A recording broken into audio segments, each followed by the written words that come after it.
നമസ്കാരം സുഹൃത്തുക്കളെ, ഞാൻ രാജു, പുനർജനി അഗ്രവാടൻ, മാധവത്ത്, കാഞ്ഞങ്ങാട് സൗത്ത്. ഞാൻ ഇന്ന് വന്നിട്ടുള്ളത്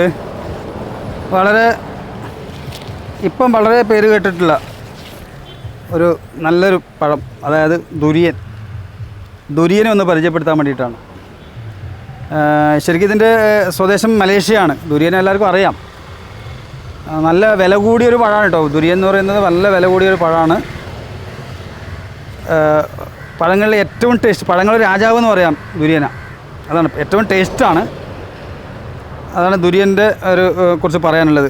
ഏകദേശം ഒരു 10-15 മീറ്റർ ഹൈറ്റ് വെക്കുന്നൊരു ഫലവർഗ്ഗമാണ് ഈ ദുരിയൻ. നല്ല ഹൈറ്റ് വെക്കും എന്തായാലും. ഇതിപ്പോൾ ഇത് കാണുന്നത് തന്നെ ഇപ്പം ഇത് സീഡ്ലിംഗ് ആണ്, ഇത് ബഡല്ല. ഇതിൻ്റെ ബഡും കിട്ടുന്നുണ്ട്.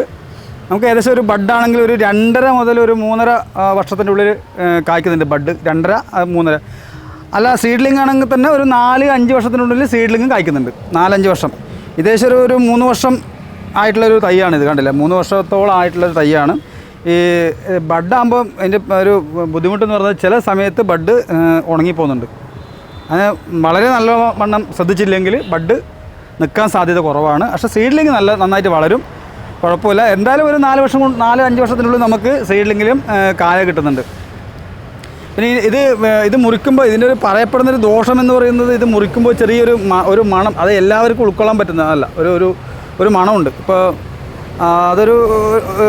പക്ഷേ അത് കഴിക്കുമ്പോൾ ആ മണത്തിൻ്റെ ദോഷമൊക്കെ പോകും. കഴിക്കുമ്പോൾ നല്ല ടേസ്റ്റാണ് ദുരിയൻ. ഇതിപ്പം വിദേശ മാളിലൊക്കെ ഇഷ്ടംപോലെ വിറ്റ് ചെയ്യുന്നൊരു പഴം കൂടിയാണ് ഈ ദുരിയൻ എന്ന് പറയുന്നത്. അതിൻ്റെ പല ഗുണങ്ങളുണ്ട്. നല്ല എനർജറ്റിക് ആയിട്ടുള്ളൊരു ഫ്രൂട്ടും കൂടിയാണ്. നമ്മൾ പഴം കഴിച്ചു കഴിഞ്ഞാൽ നല്ല എനർജിയാണ് ഇതിൻ്റെ പ്രത്യേകത. അതാണ് ഇതിൻ്റെ ഒരു ഗുണമെന്ന് പറയുന്നത്. നല്ല എനർജി കിട്ടും ഒന്ന്. പിന്നെ നല്ല പ്രതിരോധശേഷിയെ അങ്ങനെയുള്ള പല ഗുണങ്ങളും ദുരിയനെ കുറിച്ച് പറയുന്നുണ്ട്. ഇതിൽ കുറേ ഇനങ്ങളുണ്ട്. അതിൽ മൊസാങ് കിങ്, അതുപോലെ തന്നെ പിന്നെ ഗോൾഡൻ ഫോണക്സ് എന്നൊക്കെ പറഞ്ഞ ഒരു 2-3-4 ഇനങ്ങൾ, വെറൈറ്റീസൊക്കെ നമ്മുടെ നാട്ടിൽ അവൈലബിൾ ആണ്. ഇതും ഈ പറഞ്ഞ കണക്ക് കുറച്ച് വലിയ തൈയൊക്കെ വെച്ച് കഴിഞ്ഞാൽ നമുക്ക് സീഡ്ലിംഗ് ആയാലും കുഴപ്പമില്ല, ഒരു പെട്ടെന്ന് 4 വർഷം കൊണ്ട് തന്നെ കിട്ടും. മറ്റേതാകുമ്പോൾ ഇപ്പം ഹോം ഗ്രോണൊക്കെ ഇറക്കുന്നുണ്ട്. ഹോം ഗ്രോൺ എൻ്റെ ദുരിയൻ വരുന്നുണ്ട്.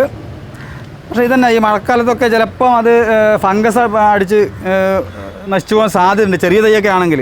അതാണ് ഈ ദുരിയൻ ഈ ബഡ് വെച്ചാലുള്ള ദോഷമെന്ന് പറയുന്നത്. പിന്നെ അത്രയും നോക്കി കോപ്പർ ഓക്സിക്ലോറൈഡൊക്കെ നമ്മളതിന് പ്രയോഗിച്ചുകൊണ്ട് അത് നേർത്തു. അതാണ് അതിൻ്റെ ബഡ് വെക്കുമ്പോഴുള്ള ഒരു കാര്യമെന്ന് പറയുന്നത്. സീഡ്ലിംഗ് ആകുമ്പോൾ അത്ര പ്രശ്നങ്ങളൊന്നും വരുന്നില്ല. ഇതിപ്പോൾ കണ്ടില്ല, നല്ല ഹെൽത്തി ആയിട്ടുള്ളൊരു ചെടിയാണ്. നല്ല വലിപ്പം വന്നു. എനിക്ക് തോന്നുന്നു അടുത്ത ഒരു വർഷം കൊണ്ട് ശരിക്കും മണ്ണിൽ വെച്ച് കഴിഞ്ഞാൽ 1 വർഷം കൊണ്ട് തന്നെ ഈ ഒരു പ്ലാന്റ് കായ്ക്കും. ആണ് ഇതിൻ്റെ ഒരു പ്രത്യേകത എന്ന് പറയുന്നത്.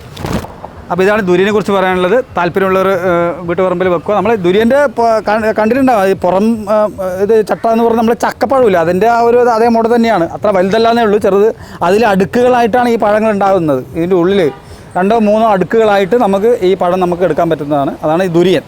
നല്ല ടേസ്റ്റാണ്. ഒന്ന് താല്പര്യമുള്ളവർ വാങ്ങുക, വീട്ടുപറമ്പിൽ വെക്കുക. നമുക്ക് എന്തായാലും ബഡാണെങ്കിൽ 2.5 വർഷം കൊണ്ട് കിട്ടുന്നുണ്ടല്ലോ. 2.5 വർഷം കൊണ്ട് തന്നെ കായ്ക്കും. 2-2.5 അല്ലെങ്കിൽ 3 വർഷം. ഇതാണെങ്കിൽ 4 വർഷം 5 വർഷത്തിനുള്ളിൽ ഇതും കായ്ക്കും, സീഡ്ലിങ്ങും. ഇതാണ് ദുരിയനെ കുറിച്ച് പറയാനുള്ളത്. നന്ദി, നമസ്കാരം.